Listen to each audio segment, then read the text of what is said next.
એનો મંત્ર લોક હોય ને કોઈથી તો વિશ્વામિત્ર ઋષિથી લોક છે. એને લોક તાળા મારેલા છે. બધા મંત્રો છે ને એ નથી, એને 100 અલગ અલગ ન્યાસ આવે, સંપુટ આવે, એનાથી એને ખોલવો પડે.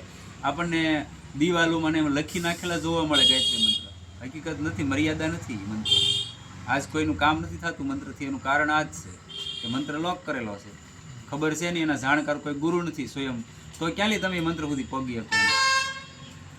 અને જેટલી શક્તિ મંત્રમાં છે એટલી શક્તિ કળીકાળમાં નામમાં છે. હું તમે રોજ અહીં પોકાર પાડી પાડીને કહું કે ભાઈ નામ લ્યો, નામ લ્યો. હું કામ કહું? એ માટે કહું કે જે શક્તિ મંત્રમાં મૂકી એ જ શક્તિ નામમાં મૂકેલી છે કળિયુગમાં. મેં ઘણી વાર વાત કરી, 11 લાઈન નીકળી. પાવર છે ખબર હશે, પણ ટીસીએ ફોલ્ટ આવી ગયો હોય તો અહીં આંકડિયા નાખીને જગે ખરું? આ કંઈ ન જગે ને. વીજળી છે, જગવું જોવે ને, કેમ ન જગે? પણ કન્વર્ટર જોવે છે કે ન્યાલી જે તમારે જોવે છે એટલો પાવર અહીંયા આવે એટલું કન્વર્ટર જોવે ને. ટીસીસી કન્વર્ટર છે ને. ત્યાંથી તમે લ્યો તો આ બલ્બ થાય, ટ્યુબલાઇટ થાય, ફોક્સ થાય, પંખો થાય, ફ્રીઝર હોય તો ઠંડુ પાણી થાય, બધું થાય ને. જેને જેટલું જોવે એવું માધ્યમ લઈ લેશે. એમ ભગવાને નામની અંદર સંપૂર્ણ શક્તિ મૂકેલી છે. રામ કયો, કૃષ્ણ કયો, શિવ કયો, હરિ કયો, સીતારામ કયો, રાધા કયો, જે નામ ગમે. પણ એક નામને પકડી લીધું તો એની શક્તિનો આવિર્ભાવ તમારા આમ થવા મળે છે.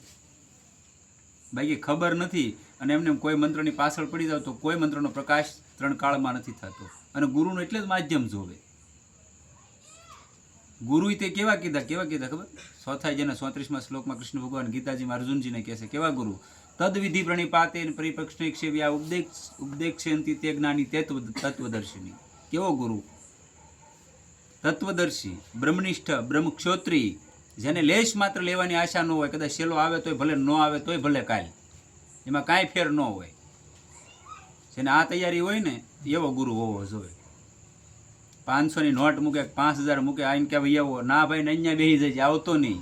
આ કહેવાયની તૈયારી હોય તો એવો ગુરુ જોવે. સ્વામી રામ સુખદાસજીનો એક ફરી સત્સંગ હાલતો હતો કલકત્તાની આસપાસ, અને રોજ એક ભાઈ આવે અને મોડા આવે ને એની જગ્યા રાખવાની પાછી. વીઆઈપી સ્ટેટસનો માણસ હશે કોઈ, એટલે 2-3 દી બાપજીએ જોયું, પછી 4થે દી તો ન રહેવાનું. એટલે આયલો આવતો તો એની વસાડ ખબ આયલો આવતો કે બેસી જાય ને અહીંયા.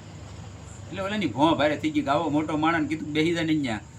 એટલે એ તો બેસી ગયો ને અહીંયા, કેમ કે આ તો મહાપુરુષ હતા. બેસી ગયો, કંઈ બોલ્યો નહીં, બધા વી ગયા. એટલે ઓલો માણસ મૂંઝાતો આવ્યો, ભલા માણસ આમ થોડી હોય, મારી ઇજ્જત હોય કે હું આવો માણસ કે તારી ઇજ્જત હોય પણ ટાઈમે આવવું જોવે ને. આ તો મફતનું છે એટલે મૂલ નથી. હવે ટિકિટ હોય તો મૂલ હોય કે ન હોય? ઓશો થઈ ગયો ને. ઓશો સાંભળેલો ક્યારે? ઓશો નહીં સાંભળ્યો. ઓશોને જ્યારે એ જમાનો હતો ને, ઓશોનો એ સમયની વાત કરું, ત્યારે રૂપિયો બહુ મોટો લાગતો એ સમયની વાત. ત્યારે એની એક 1.5 કરોડની ટોપી હતી ત્યારે એ જમાનામાં. એને એવો કોઈનો ધર્મ પ્રસારક ઓશો જેવો કોઈ નથી છો મારા ખ્યાલ પ્રમાણે. ઓશોપુરમ નામનું અમેરિકાની અંદર સિટી બનાવ્યું હતું, એક આખું રાજ્ય નિર્મિત કર્યું હતું ઓશોએ. કેવો માણસ હશે, દેશ નિકાલ આપી દીધો અને પોઈઝન દન માર્યો હતો એને. એ જે રાજ્યમાં જે સિટીમાં જાય એ આખું સિટી કન્વર્ટ જ થાય સીધું. આવા પાવરફુલ વ્યક્તિત્વ હતું. ત્યારે એ જમાનામાં એની 15 પૈસા ટિકિટ હતી એના સત્સંગમાં જવાની, કે આને મફત ન દેવાય. મફત દીધા એના મૂળ ન હોય. તમે ટોકીઝમાં જાઓ અથવા તો કોઈ જગ્યાએ મોટા સંપ્રદાયોના સત્સંગમાં જાઓ તો એના તમે સાના મને બેહો કે ન બેહો? મફતનું ન હોય. ત્યાં તમે જાઓ એટલે એના ટિકિટ હોય. એટલે આપણા ગામમાં ગયેલા છે આપણે તદ્રુપાનંદ સરસ્વતી, મને ખાસ ખ્યાલ છે, નર્મદા કિનારેનો આશ્રમ છે હાલ, સાધના સદન. એમાં આપણા ગામના ગયા હતા, એની ટિકિટ હતી 90 કિલોમીટરથી મહાપુરુષ આવે નર્મદા કિનારે ભરૂચ પાસેથી. એ બધાએ પહેલાં 5 મિનિટ આવીને પહેલાં બેસી જતા. આનો ટાઈમ હોય ને ભલામણ, આની મર્યાદા હોય.